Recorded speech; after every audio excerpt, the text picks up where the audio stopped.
Alrighty, here we are. We are back. We are digging into chapter 5 of this book, Broken Plea. And there's other news breaking about the Bryan Kohberger case where there was that leak to Dateline. Remember that episode?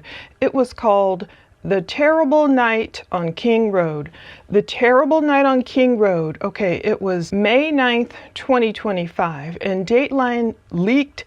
They had a source, it was a gag order was out there for the Kohberger case. And they had a source that provided like all these images from Kohberger's phone, or I think that's the first time we saw the video of the white Elantra circling the home, the 1122 King Road home. So according to the Idaho Statesman, Kevin Fixler, he has this new article out. He's talking about how this investigation into that Dateline leak, it's ongoing. And I'm like, wow, I looked up the offenses. If you want to see all the details, I'll link to it below where I wrote about it. The person, the leaker, could get up to 6 months in jail because of the impact they would have had upon any trial or any jury or things like that. That's kind of goes hand in hand with this next chapter, chapter 5, titled Starry Nights. Can you see that? 22 MO 1810. Oh, that's the knife sheath. My goodness, this man really focuses on the knife sheath. Of course, they're attacking the most important parts of the evidence against Kohberger. Let's explain to you here again. Christopher Whitcomb, that's him. He wrote this book, Broken Plea, and he interviewed this guy, Dr. Brent E. Turvey, a forensic scientist who was hired by Bryan Kohberger's lawyer, Ann Taylor. She just wanted Turvey to analyze these Brady materials. Of course, she got the discovery, the evidence. She's a lawyer. She's like, let me get experts to help me understand it all. Turvey will talk about how paranoid Ann Taylor was over this knife sheath. But the same guy, Brent Turvey, since he's speaking out in this book, he's speaking out, giving interviews. Ann Taylor is pretty angry at him. She's like, look, you're still under this confidentiality order. For example, Judge Hippler, he lifted the gag order, so other people who were under it, they're no longer under it. I remember when they lifted it because I was like, okay, maybe they'll give us more discovery now. But Ann Taylor's arguing people like Turvey, who participated in this book and spoke at length with the author, she's arguing, look, you still are under this confidentiality order and everything. And as for the people under the gag order, whenever they figure out who leaked those photos and, the video of Kohberger circling the house and all that stuff over to Dateline, I looked it up. That person could get maybe as little as 5 days in jail. I just wanted to know the punishment. They could get as little as 5 days in jail. They could get as much as 6 months in jail. I won't bore you with all the findings, but in essence, it was good to see the Idaho Statesman figure out, yeah, it's still going on. This investigation is not done. And what's so funny is this Dr. Turvey guy, he'll be interviewed, for different things. He'll be interviewed for this book. But when investigators are trying to interview him, according to Kevin Fixler, Turvey's like, no, thank you, regarding the leak. So I'm like, was Turvey the leaker there? According to the Idaho Statesman, the criminal investigation was referred to the Ada County Sheriff's Office. And according to 3 people contacted about the inquiry, this Matthew Tadakin, he's a former 2023 detective. He's a veteran member of the Ada County Sheriff's Office. He's the one investigating. This Tadakin guy, Matthew guy, he also has experience in working in internal affairs. He's asked to interview some people, those who had access to the digital files that ended up making their way into the Dateline episode. Of course, it's like, okay, guys, we're trusting whoever you guys are, cops, the investigators, the whatever your expertise is. We are trusting you guys to handle all this evidence. They're going to talk about how Turvey had access to all the files. So people like him, they were trusting, like, initially, okay, they just wanted Turvey to examine the knife sheath, that type of data, but he got all into more of it. You'll find out here. So all the people who had access to that kind of stuff during the period when the gag order was enforced, this Tadakin guy, he wants to interview those people. The judge already said, look, don't delete your files. Anything that would auto-delete, don't delete it. You know, he wants to talk to people. He wants to say, who leaked this to Dateline? I find it so odd that this expert, Brent Turvey, spoken about in Chapter 5, Christopher Whitcomb interviews him. When the sheriff's office guy was trying to interview him about the Dateline leak, he's like, oh, you know, no, I can't. I have a confidentiality agreement. Now, mind you, Ann Taylor, Bryan Kohberger's lawyer, she gave Turvey the okay to go ahead. You can speak to this investigator. He's trying to determine the leak. But all of a sudden he's like, no, I'm under this confidentiality agreement with Ann Taylor. But when it comes to this book, and in this chapter, we're going to find out that Turvey is bragging about recording a Zoom call he had with Ann Taylor, Kohberger's lawyer, 2 weeks after Kohberger put in his guilty plea. I was like, oh my goodness, what are the legal ramifications? So Turvey won't talk to the guy who's trying to find the Dateline leak. You know, he's pointing to his confidentiality agreement with Ann Taylor, but then he's like, when it comes to this book, he's just like, blah, blah, blah, blah, blah.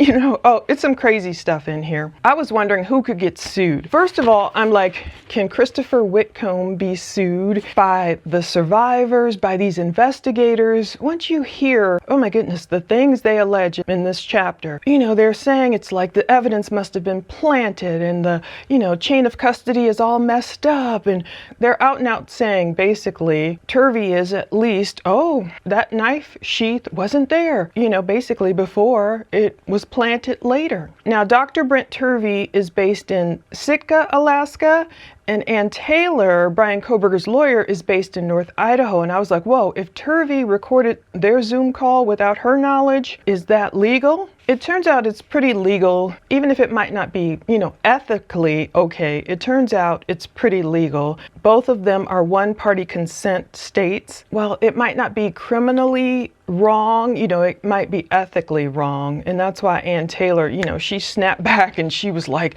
look, you violated that agreement and you're speaking in public. You had a confidentiality agreement about protected case details. He will talk about the NDA in here too. Turvey disagrees with Ann Taylor's statement. So there's that Cy Ray guy. I was always like, who is this Cy Ray guy? He's a digital forensics expert, former police officer. He also spoke with the Idaho Statesman. He was an expert with Kohberger's defense team, and he did admit he spoke with the Ada County guy who's, you know, investigating the leak. So to me, it's kind of like, if you're an officer or if you had the files, if you had the discovery, you were supposed to give your opinion as an expert, and you know you didn't leak anything to Dateline. I feel like you'd be like, who cares? You know, he can interview me. Why not interview me? But I wanted to look up the punishment. If someone violated that gag order in the Kohberger case, they could be charged with criminal contempt of court, and found guilty, they could have a maximum penalty of 5 days in jail or a fine up to $5,000 for each violation. So I'm like, is that each photo, each video leaked, or each time? I don't know. Even though it's a misdemeanor, it says under the broader criminal Idaho code, it could technically carry up to 6 months in jail and a fine. Though the 5-day punishment is usually, you know, more common, what they give people if they're directly, you know, violating a court order. But I wonder too, I'm like, would a person be made an example of, since their impact on Kohberger not going to trial potentially was strong because of the leak? Well, maybe they would make an example of that person and give them 6 months. We don't know. So much stuff is sealed regarding that aspect of the investigation. But if we just see someone someday, you know, found guilty of that leak and they're ending up serving some time and ending up in court, we will know then. And even Kaylee Gonzalez's dad, Steve, he had wanted a trial. Everyone knew he wanted potentially the death penalty for Kohberger. And he did think that Dateline leak weakened the chances for a trial, and it helped bring about that plea deal. We will see. We're getting there. I'm covering so much, a lot of cases, but let's delve into Chapter 5. Modus operandi, he's talking about the criminal's method of operation, but he does start off with his friendship with Dr. Turvey and his experience as an expert witness and so many things, his passion. But one thing he does say is he had full access to the files. So I wonder if that will be Turvey's comeuppance. only if he was the one who was the Dateline leaker. He could have been. This is what Whitcomb wrote.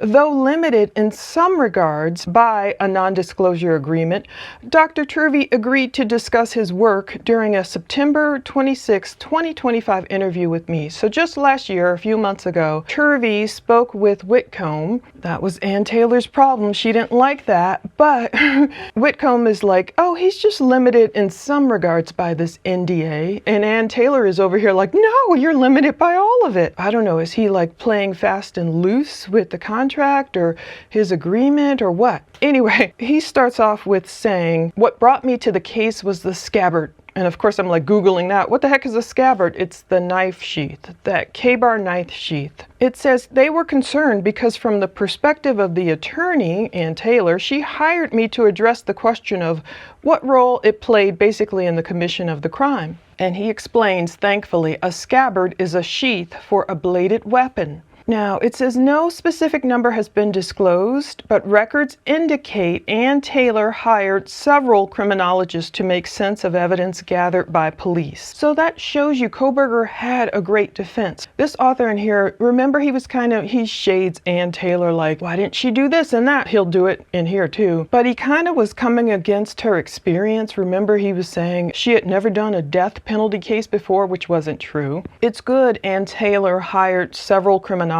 to make sense of all this evidence. Huge discovery. If she's a lawyer expert in the law, that doesn't mean she's an expert with forensics. So she had all these people helping her. And I'm sure all these several criminologists have been interviewed by the Ada County guy like, wait a minute now, did you guys leak the stuff to Dateline? Anyway, it says only geneticist attorney Becca Barlow has been publicly identified, and that is because she sat with Kohberger at the change of plea hearing. So I need to look up her photo. I want to put it up here. I like to put a face with the name. She's a widely respected expert in DNA analysis. Okay, Turvey starts out. I mean, he says some absolutes that are shocking. Just looking at it, it's wrong, Turvey said, pulling no punches. The scabbard is placed wrong. It's too clean. It's upside down. It's underneath the body, hanging out of the side of the bed. Just looking at that one set of pictures related to the scabbard, Turvey said he said basically to himself, okay, we need a top to bottom reconstruction and crime scene analysis because this is wrong. So I don't know how these people approach their cases. Of course, I'm up here thinking, yeah, everyone is honest, they're being tapped. Again, as Christopher Whitcomb says, not as a shill for the defense, because you're getting paid here or there. You're not paid to like change an opinion or sway an opinion or make up stuff out of thin air. You're paid for your truthful insight and let the chips fall where they may. But I guess people don't think that way. Maybe you hear the school bus squeaking behind me. Whitcomb writes, one must remember DNA linking Kohberger to the murders is inextricably tied to the sheath. Of course, the knife sheath, the K-bar knife, the cover, the scabbard for it, at some point came off, I believe, of course, before he started the first killings, so we'll get there. The sheath, I looked for photos because I wanted to be prepared and try and kind of match up what he was talking about. It looks relatively clean. We have one set of photos. It is evidence number 14. A lot of it is redacted around it. We don't want to see what's around it. You can see a little bit of spatter. And then another photo, you can literally see, a detective or whomever, a man's hand is holding the sheath rather with, it says K-bar, you see a little logo, you see USMC. In that particular photo, it looks relatively clean. I found some other photos, one where it looked like it could have been a little worn, because in here he's going to claim, oh, it's like it's brand spanking new. I don't like how he's like from the onset, just looking at the sheath, it's wrong. The scabbard is placed wrong. Kind of like the way Christopher Whitcomb, he started out somewhere in here just automatically saying, the killers, You know, he's just trying to perform this Jedi mind trick, in my opinion. Just say, oh yes, trying to get it in your mind. Oh, it was more than one killer. I was like, what do these guys have, a son that looks like Bryan Kohberger or something? Do they have this confirmation bias coming into the case where they believe there's no possible way Kohberger could have done this? And they began working from that theory. I mean, I know, again, they were tapped by the defense for their expertise. But I've seen different experts testify, and I know they get paid a lot of money. I get it. I understand the racket. But, for example, if you're an expert in a certain subject and you're called to testify, are you going to like kind of make things up out of thin air? Of course, to me, the sheath, to all of us, that was the smoking gun. If people felt like the videos didn't place Bryan Kohberger at the scene, or cell tower evidence didn't place him directly in that 1122 King Road house. No video evidence showed, a figure like Bryan Kohberger walking in the house, or, no eyewitnesses besides Dylan Mortensen, who did see a guy, around Bryan's build and height with the bushy eyebrows and everything walking right past her door. That was an important eyewitness in my opinion. We don't have any other video evidence, so the sheath was like the nail in Bryan's proverbial coffin in my mind once the DNA was discovered on that sheath. So of course they're going to spend tons of time trying to debunk it. Let me reach for it. Let me suggest it was planted. He's spending a lot of time on why did Talbert say it was on the floor and then it ended up in the bed? Why was it so clean? So Turvey is explaining the scabbard itself is wrong for this case, wrong for the crimes. What does he mean by that? He makes statements like that, kind of like Whitcomb, and doesn't expound upon them, expand his thinking. Why would he say this scabbard is wrong for this case, wrong for the crimes? Now, I understand he will think, oh, there were multiple weapons, but why say it was wrong for the crimes? I mean, unless he's going to go later and say, these specific wounds could not have been created by this type of blade, or it would have been a serrated or not, or, if he got into that kind of detail. But then he's saying, look, the idea that one person could do all of this in such a narrow time frame is difficult to make sense of. Then also the fact that police found nothing on him, on Bryan, no indication that he carried evidence from the scene when he left. He didn't carry any evidence from the scene when he left. Okay, so of course Whitcomb is backing up his boy, like Turvey is right. The evidence the prosecution presented, it has all these plot gaps. The most important is that, how could one person basically kill 4 college students in less than 5 minutes, leave a witness unharmed, and escape without a trace? Okay, this is what I'm thinking. The murders happened November 13th, 2022. Bryan was not arrested until weeks later, December 30th, 2022. We don't know what he wore. One expert is going to suggest Bryan was in there naked, which I was like, that's funny. And she was even an expert for the prosecution, which is funny to me. Anyway, we don't know what Bryan may have worn or how he protected himself or even his car prior to the murders, how much planning went into it. And then it's weeks later when Bryan is finally apprehended, when they get to tear that Elantra apart looking for evidence, when they get to, we watched the video about the search warrant served on his apartment. Bryan had weeks and weeks, not only to plan of how to prevent any evidence from, getting on any clothes he kept or inside his car or on his person or anything. He also had time to discard the murder weapon, whatever clothes or whatever he wore to protect himself or his car. It's not like they arrested him November 14th. 2022 and he had just a few hours to completely clean everything, the apartment and everything. So I find that a little disingenuous. And then Whitcomb goes on to say, yes, there is the matter of DNA. Like he says it like it's an aside. Like, oh yeah, like they found Kohberger's DNA on the knife sheath, in the room with the victims. But, he says it almost like, oh, well, what are you going to do? But he's like, Turvey has a great deal to say about its origin. Turvey doesn't buy it. This is the kind of stuff where, I want jurors to be able to think for themselves, all of us, to be free thinkers. Turvey is saying the victims are soaked in blood. The floors are soaked in blood in the bedroom. There's nothing on him at all.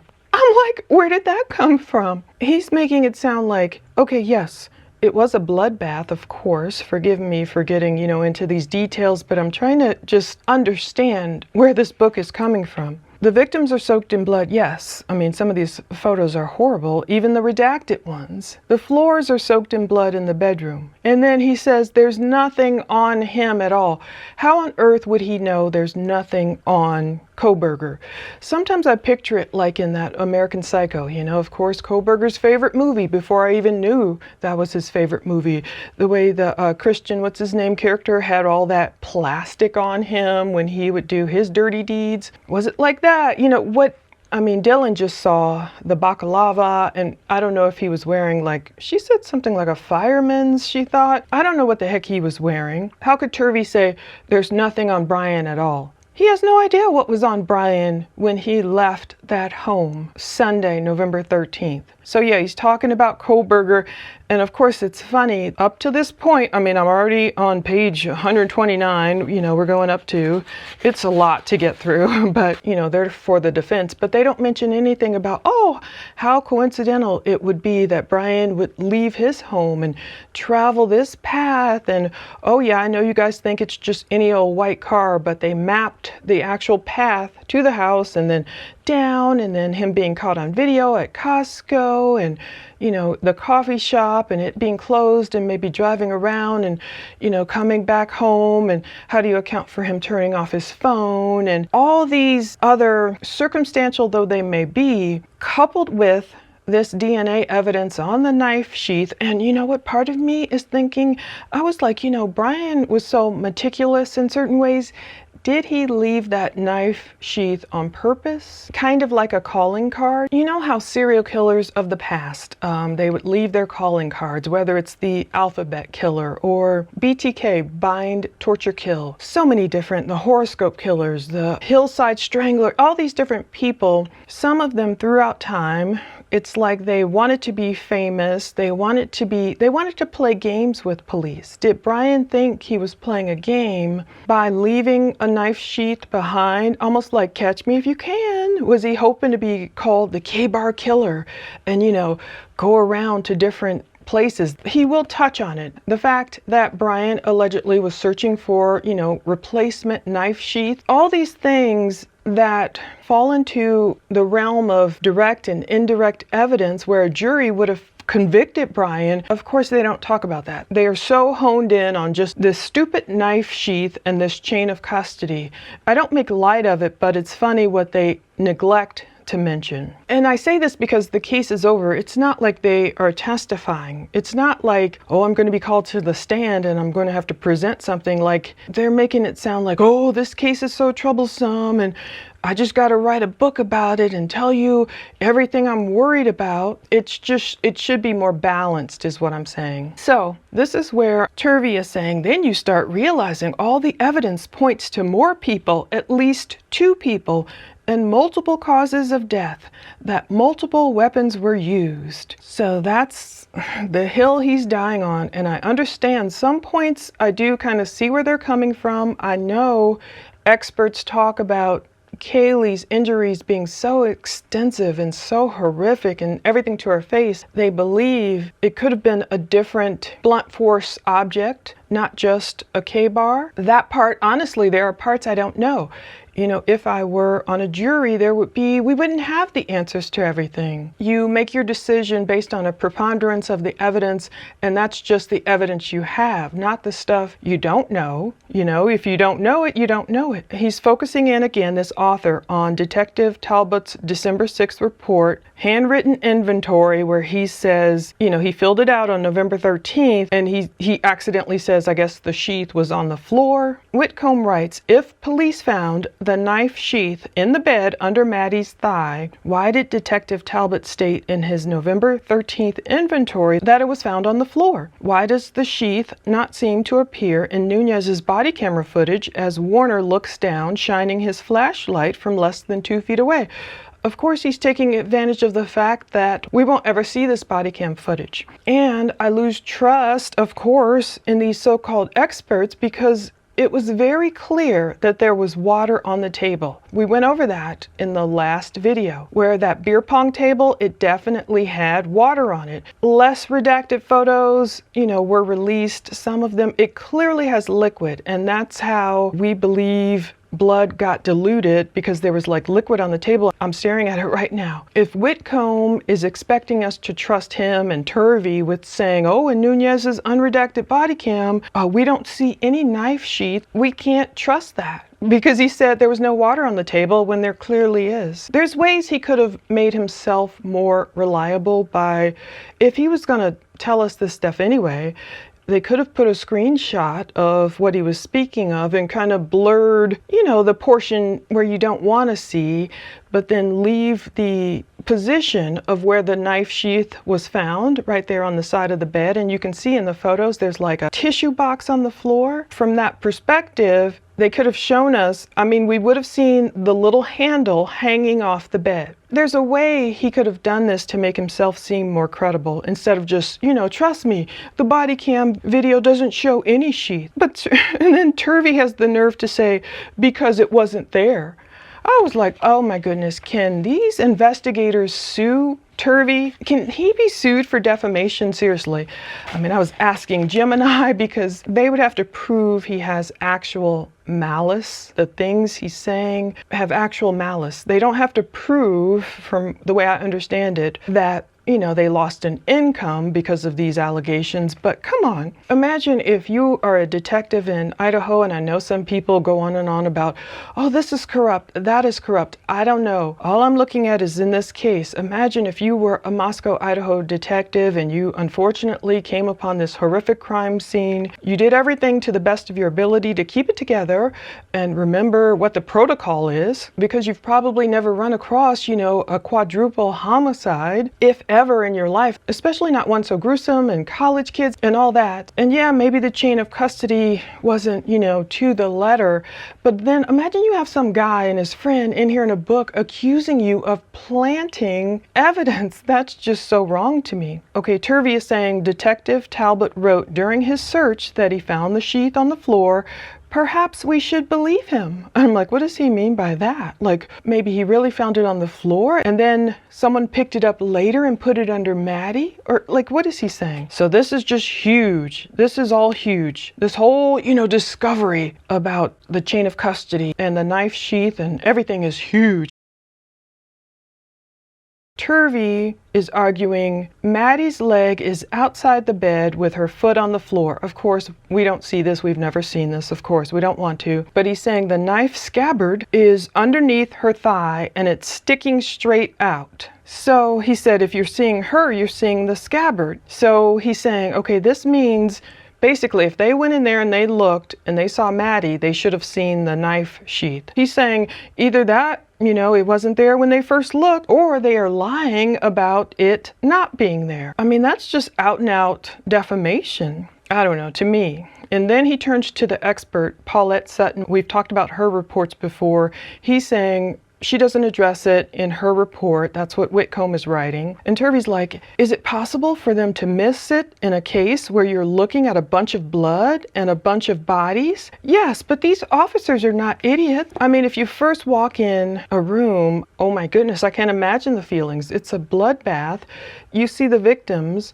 Just because you don't see a knife sheath right away under the leg of one of the victims, that doesn't make you an idiot. So that's when Nunez told the other guy, slow down. He told Warner, slow down, basically you're walking into a huge crime scene here. It's not what we expected. Of course, you take hours and hours after that. You make sure the victims are beyond help, and then you're calling for backup. You're calling for the detectives. You're trying to secure the scene. If they missed the sheath initially, that doesn't mean someone planted it. So he goes on and on about whoever said it was on the floor.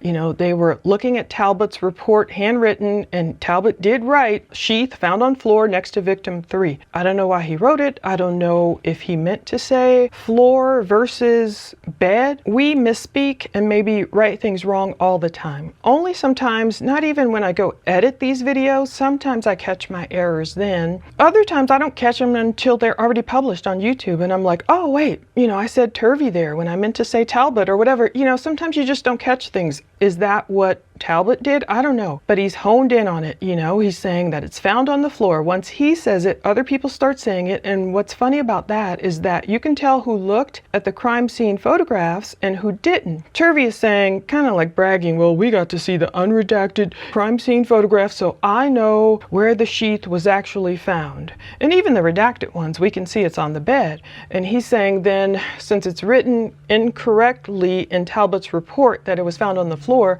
then everyone starts mimicking in the news, in the media, whatever, that it was found on the floor. And he says photos released to the public, this is Whitcomb writing now, photographs released to the public show the tip of the K-bar sheath lodged beneath Mogan's outstretched leg, where the leg is hanging off the edge of the bed. He talks about her wearing black sweatpants, and her black sweatpants provide enough of a contrast that they should have seen basically this brown knife sheath. It should have stuck out like a sore thumb, I guess.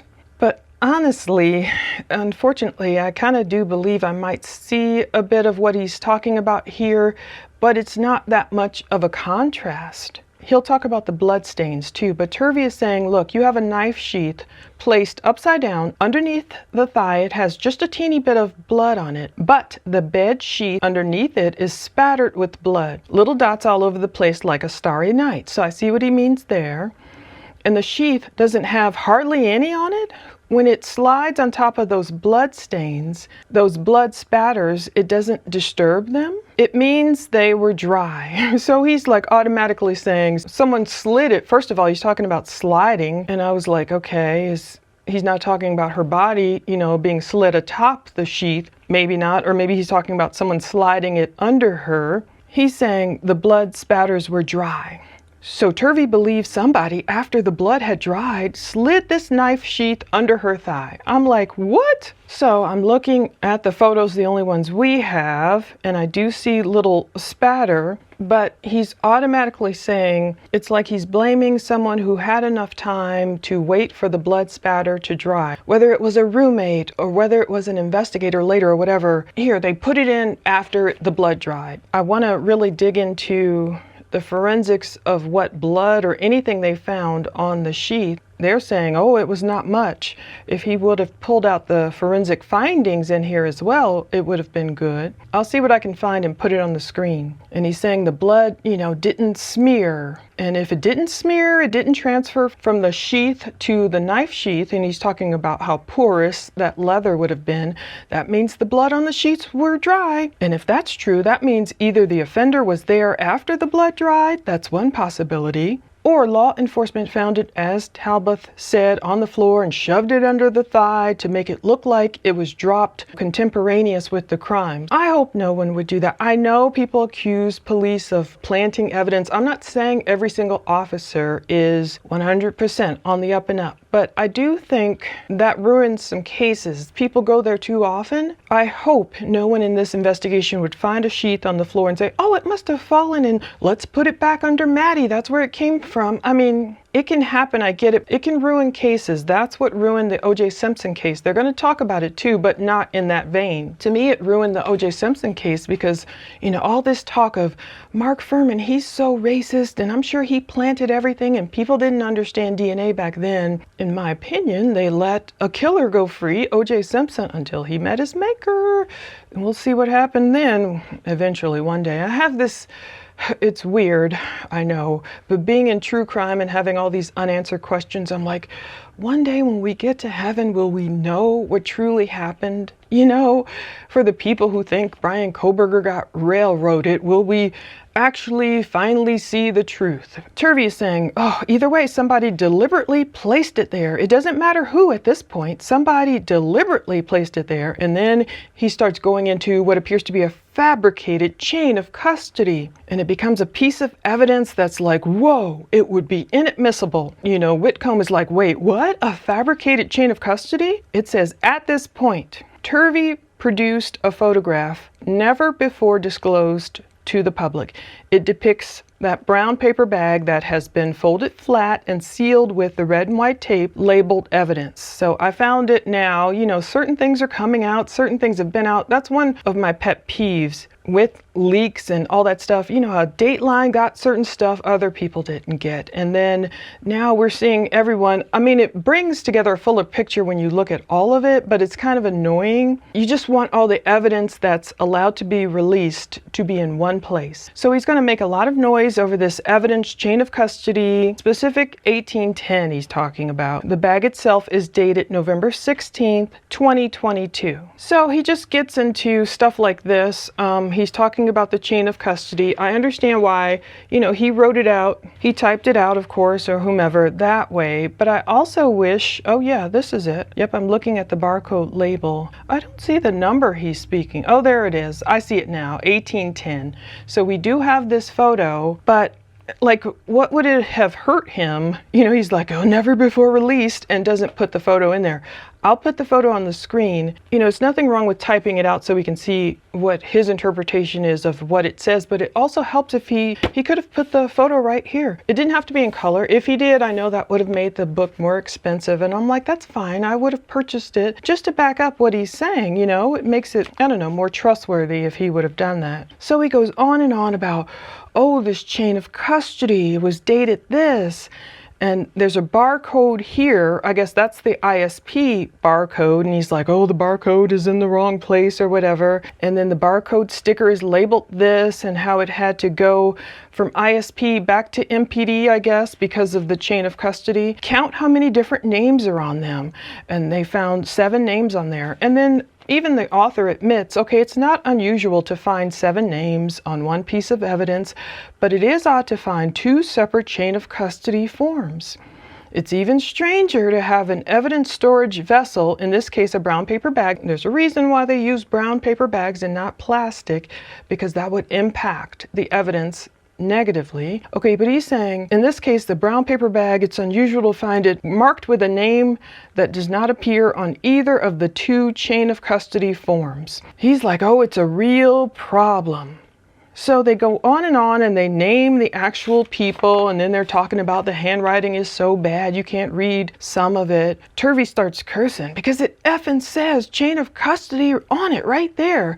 It's almost like Whitcomb is excusing him. Turvey is a forensic scientist, but he is passionate too. And then they're like, okay, how many forms of handwriting are on this chain of custody form? Whitcomb says 1, all the names, dates, and other information appear to be written by the same person. And I think he's right there, because you can tell their small handwriting, you know, and you can tell their dates. Just because it's not different handwriting from the actual person, they're making this sound sinister. I do not find this sinister. Being a true crime reporter, I've watched many body cam videos, and I've noticed one thing they do is when they seal off a crime scene, and then they have that little form that everyone is supposed to fill out, like, you know, protect this scene, and any detectives coming in and out, you sign in and you sign out.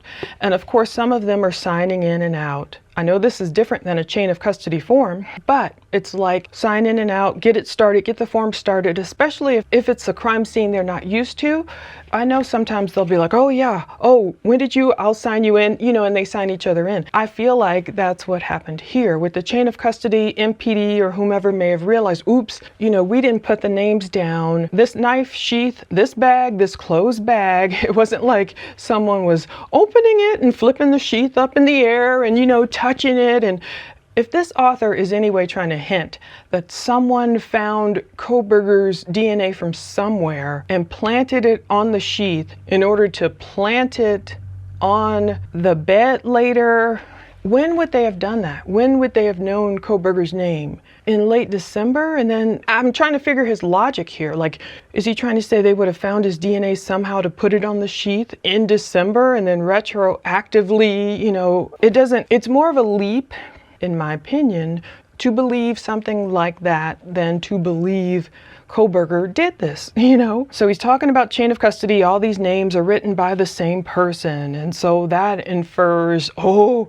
it's a huge problem in their eyes. He's talking about the concept of the fruit of the poisonous tree. You know, once you find one thing wrong, oh, this knife sheath would have been thrown out. He's saying this is a list of all the officers who cannot testify because they are known to have given false evidence and testimony. I know that exists, you know, if you find people who aren't reliable witnesses. He wrote, according to Turvey, this might include everyone on the possibly falsified K-Bar chain of custody form.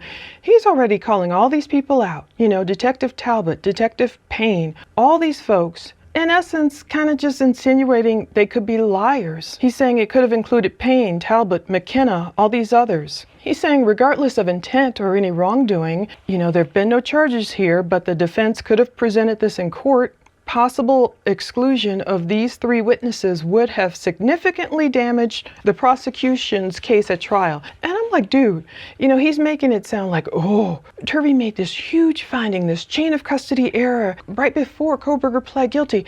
It would have turned the whole case upside down. It would have, you know, basically make Bryan win. And I'm thinking Ann Taylor would have jumped all over this. It wouldn't have been too late, as he surmises, if it were that huge of a deal. You know, I like the way Anjanette said when she was interviewing this author, why didn't Ann Taylor say, hold the phone? You know, we've got something huge here. And then he just brushes it off kind of like, oh, it was too late. Or here he's going to brush it into like a conspiracy. But he's still talking about the chain of custody is very important in the matter of the K-Bar sheath because DNA found on the thumb snap was heralded as the most compelling evidence in the case. I do believe it is. And he's talking about people ignore chain of custody these days, but remember the O.J. Simpson case, the blood found on the gate and the glove found behind the house. Johnny Cochran's challenges included chain of custody irregularities that pale by comparison to these in Kohberger's case, basically. And I'm thinking to myself, it's very interesting that, you know, inadvertently, I guess you compared Kohberger to O.J. Simpson. Both brutal, both, you know, bloodbaths. If you've seen those Simpson crime scene photos where he, I believe, slayed his wife or ex-wife, Nicole Brown Simpson, and Ronald Goldman, you know, just getting started in life. And it was brutal. Horrible. It's interesting to me that he kind of inadvertently compared the two. But that kind of stuff I do believe confuses a jury. I feel like O.J. Simpson's jurors, they wanted to find him not guilty anyway for a number of reasons that had nothing to do with that specific case or crime. They were talking about being mad at the LAPD. They were talking about issues of racism. They were talking about all these other things. DNA findings were new, so Cochran could do his Jedi thing. And the people were ready to go home anyway, you know, and so they let OJ off. The author is asking, why didn't Ann Taylor seem to not take this seriously? You know, she's not mentioning this whole chain of custody issue. And then he says, Kohberger changed his plea less than 1 week after Turvey discovered the issue. So Turvey discovers this issue, this huge chain of custody problem he claims with the knife sheath. Even if it was only 4 days before Kohberger changed his plea from not guilty to guilty, makes no sense to me. It makes absolutely no sense. The author's kind of inferring something shady went down. Turvey made this big discovery that would have helped Kohberger get off, but his lawyer, Ann Taylor, didn't make a big deal of it. She let Kohberger go ahead and change his plea. He didn't make it to trial. He is inferring there's this whole collusion, massive conspiracy going on between Bryan's lawyers and the whole state. And to me, it proves she didn't have anything. If this woman knows she could have gotten Bryan off, if she had something this significant, she would not have let him go in there and plead guilty. If it were this huge chain of custody issue that would have won Bryan the case, she would have gone for it. You know, she would have said, wait, Bryan, look at this. Look at what this expert found. Look how they messed up. Let's take this to trial. Anyway, I don't believe it. So he's talking about Talbot and his team picking up the K-Bar sheath in Maddie's room, placing it in the brown paper bag, labeled evidence. We have a photo of the bag. We have an email from the ISP crime lab to Detective Talbot saying they can't process the contents without a chain of custody documenting its path. So I'm glad ISP pushed back. maybe they were more experienced or whatever. Even the author asked, is this not just some administrative oversight? That's the way I was looking at it. You do the hard work of policemen, you're in there, you're doing the job, you're risking your life, you're saving lives, you're going to crime scenes, you're trying to find killers, and then maybe the paperwork is secondary. It's important.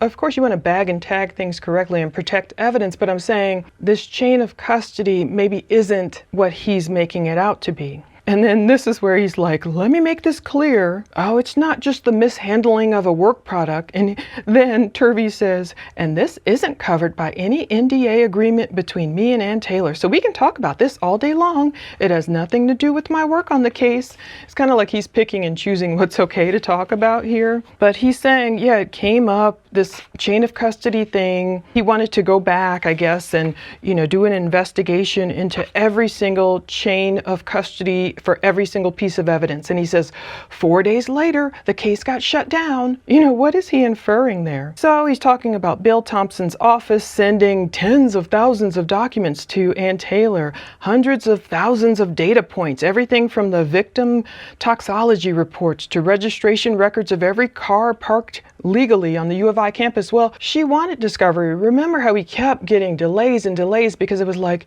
Your Honor, the state hasn't given us this or that. And I was like, man, just give him everything, give him the whole terabytes full.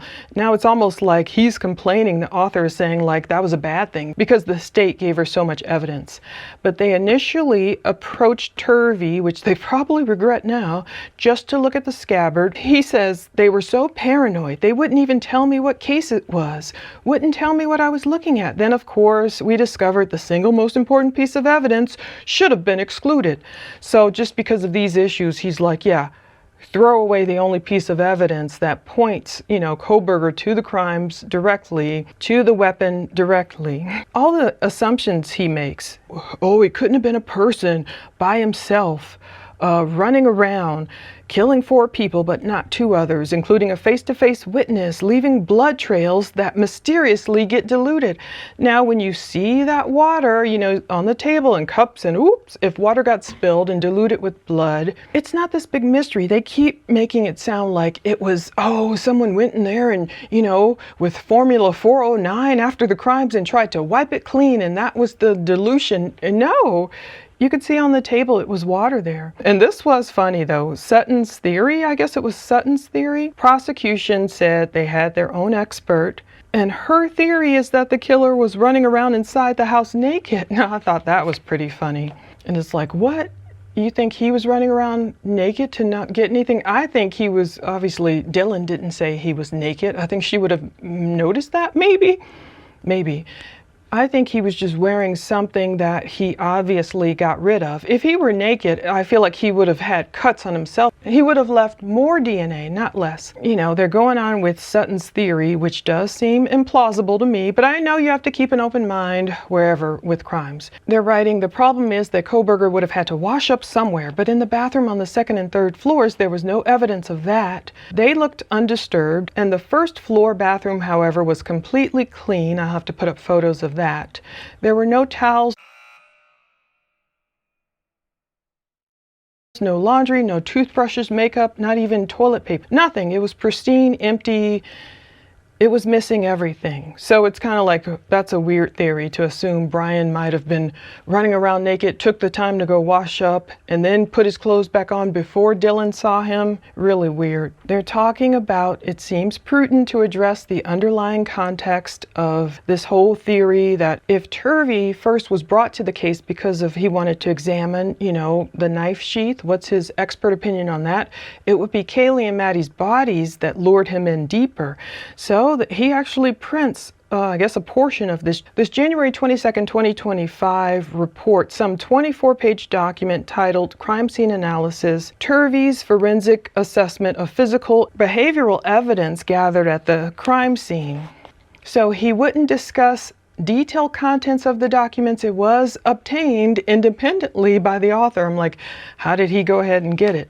But it basically talks about the modus operandi, the method of operation of a person who would have committed this crime. And they're saying the person would have disposed of the clothing. He's claiming direct evidence on this cleanup can be found in at least some of the dilute blood transfer, which was located in different areas of the house. My problem is Turvey is automatically assuming if you see diluted blood, and I'm assuming he means that found on the white beer pong table, that means someone attempted to clean it up.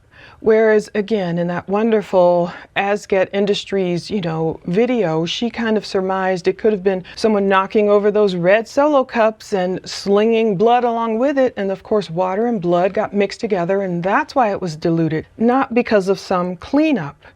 He can't say it's because of a cleanup. And he goes on to say within the home, there's a necessary opening of doors and the absence of bloody footwear patterns at the scene in general. Now remember, they did find, it says it in the state's response, the probable cause and everything. During the processing of the crime scene, investigators found a latent shoe print. This was located during the second processing of the crime scene by the ISP forensic team. First, they used a presumptive blood test and then that amino black, the protein stain, that detects the presence of cellular material. So they detected a shoe print. It showed a diamond-shaped pattern similar to the pattern of a Vans type shoe print just outside of Dylan's bedroom, consistent with the statement, she made regarding the suspect's path of travel. I don't know if they ever definitively linked it to Bryan or not, but for him to say there was absence of bloody footwear patterns at the scene in general, okay, yeah, there wasn't a bunch of huge bloody footprints they found all over the place, but he didn't mention this Vans thing. At least 2 suspects were involved in this attack. He's just so blatant about that. Multiple types of lethal force were used against Kaylee. He says Xana and Ethan appear to have been attacked at the same time, and I was thinking, some people make no room for the fact that Ethan may have been passed out. I think some people forget this was the middle of the night. I believe all of them had been drinking, all of the victims, and of course that's no shade or blame, it's just to explain their condition. You're at your most vulnerable. You're not thinking in any way of somebody coming in and attacking you. And Bryan could have been amped up and planning this, and how he had lost weight and he's a runner and he climbs, and obviously he was a pretty strong, skinny, strong type person. And he has the benefit of attack and plan. If Bryan had ever been in that house before or studied the layout, he would have known where to go and quickly. If he were the stalker, if he was the one on the tree line or something back there watching Kaylee that time, who knows how often he stalked this house, maybe knew it inside and out, knew where to go quickly, knew there were 2 inebriated girls up on the 3rd floor where he went first, people believe, and unfortunately took their lives, and then he's assuming, okay, Ethan and Xana were killed at the same time. That means 2 people must have done it. I'm like, I don't know what order. Xana might have been awake and she maybe ran back towards Ethan. I don't know, but if he killed her first, I don't know how he did it, but what if Ethan was killed first in a manner that was, Bryan knew where, unfortunately, to put the fatal wounds so he would bleed out quickly. People keep saying, why didn't Ethan, this 6-foot-something athlete get up and help his girlfriend? What if he was totally passed out? What if Kohberger came in there and gave him the fatal wounds first and then fought with Xana, or then, it's not that implausible. He talks about Kaylee and Maddie being posed after the lethal attacks suffered by both, covered with a comforter, and then he's talking about the K-bar knife sheath again. He's calling it new and unused, indicated by the absence of damage or wear to the leather. He never mentions, at this point, what about Bryan searching for a new K-bar sheath? Obviously, they went through and found the gift card Bryan tried to use to, purchase the knife sheath, the K-bar, the knife and the sheath. And then all of a sudden he's searching for a new sheath. Why? All of this can't be coincidences. And this really got to me. Page 144. The sheath was placed at the location without receiving bloody transfer from the hands or fingers of the suspect that did it. He's saying, okay, why isn't the sheath all bloody? Because he himself will say, evidence shows Kaylee was the main target. So the killer went up to the 3rd floor first. So in my opinion, I'm like, well, obviously the killer has no blood on him before he begins stabbing. What if Bryan took off the sheath right then and there? I'm assuming wearing gloves, maybe multiple gloves, who knows? Took it off and put it wherever, maybe took it off and threw it on the bed where it ended up. Then, unfortunately, if he starts using it, then the blood would occur, but I don't know why he thinks there should have been a bloody transfer from the hands or fingers of the suspect on the sheath initially or at all. You know, you have to take the sheath off to start using the knife to start inflicting the wounds that cause the blood. So he's making it sound like Bryan should have had bloody hands already when he's taking off the knife sheath. I mean, just logically, I'm like, what's this guy saying? But he's saying this means it was done after the attacks or posing. The sheath must have been placed there after, and then maybe after the suspect washed his hands, subsequent to cleanup efforts at the scene. I'm like, is this what it takes to become an expert? I mean, any of us can be experts then, you know, if we're like coming up with such faulty logic. He talks about Kaylee being the primary target. Kaylee's room was the least convenient and most risky to access in the home, yet she and Maddie were attacked first. So I agree. There are things that I do agree with him, you know, and he talks about Kaylee's attack being the most extensive. It's horrible. And he talks about an anger, retaliation, motivation. And then he starts talking about a search warrant filed by Detective Jeff Talbot, you know, saying he'd been trained and a qualified police office. And then he puts sick as if, you know, oh, he meant to say officer. And I'm like, yeah, everybody's got typos. So Talbot was trained for 18 years. And then he gets all into this, you know, 22M, 1810 chain of custody. I think that's because, like, that's all he kind of has to go on. I think they knew they would lose this case. He's talking about Turvey's forensic analysis of the crime scene. If it's correct, you know, evidence gathered by Detective Talbot may be tainted. And then he says, so this is it, we're at the end, hallelujah, finally. Why in the world would Ann Taylor choose not to challenge the single most important piece of evidence against her client? And then Turvey's like, I asked her that myself. I asked her twice, once the week before Kohberger changed his plea, and once about 2 weeks later. I recorded my Zoom call with her and I asked her all the hard questions. First of all, did she know he was recording? The author's like, you recorded your call with Kohberger's attorney? And Turvey says, yes, I did. I asked her how it was possible that she allowed her client to plead guilty in light of such damning contradictions. You can watch it. So he's like offering up this video, I guess. I'm assuming it's a video. If it's a Zoom call, maybe it was audio. But anyway, he's like, you can watch it. But before you do, I mean, he says watch it. So I'm assuming it's a video. Maybe he's going to sell that video. Maybe he'll put that video on Amazon Prime or something. He says, but before you do, you have to look at the rest of what I discovered while analyzing this case. After 27 years in this business, I barely believe it myself.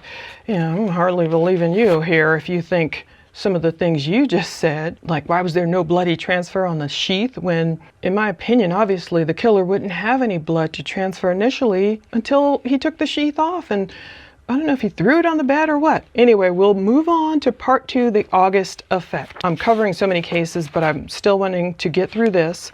So we've, thank God, made it through, you know, the intro and part 1. We've got to get through part 2 and part 3, all the way up to chapter 15. And I want to stick with it. I want to be able to, bless God, go over this case. I was covering that Mitchell's case out of Houston. Oh my goodness, that's so scary. It's like a murder. This guy took his wife out and his 2 young children. Very sad. Restaurateurs. Whew. There's a lot. There's a lot to cover, but I'm glad you're sticking with me. Jeremiah 31:26. At this I awoke and looked around. My sleep had been pleasant to me. Thank God for sweet dreams, and thank you that we can get through this book together. I did not know it would be like this. I mean, I kind of had a feeling. Some people were like, okay, is this the first Kohberger book? Or, you know, how's it going to be? I feel like you have to be responsible with evidence, and definitely you don't dogpile onto someone who might be innocent. But in looking at as much evidence as I've seen in this case, I feel Kohberger's guilty. I mean, there's a long laundry list of reasons. Studying the evidence, I guess I'm just trying to figure out Christopher Whitcomb's point, Brent Turvey's point. You know, was it just that, oh, yay, we got on this big case, we got insider knowledge?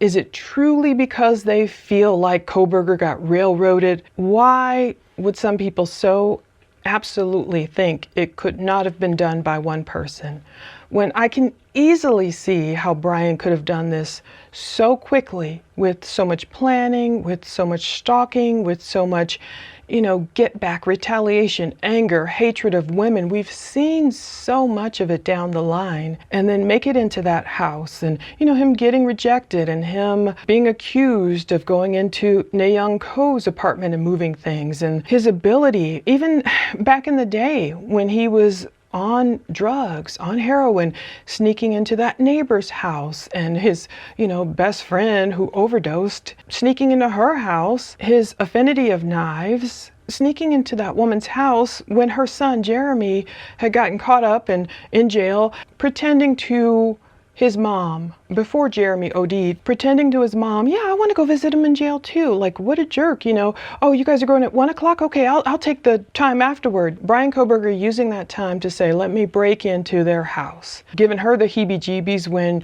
Bryan Kohberger showed up in her kitchen. These are independent people. These are people in Pennsylvania testifying to this or putting it in books, and they have nothing to gain. They're just being interviewed. These are their thoughts. Take the entire collective of the case and form a viewpoint. Just like with O.J. Simpson. In that case where evidence came out later, of course, where Nicole Simpson was afraid for her life, and so much pointed to O.J.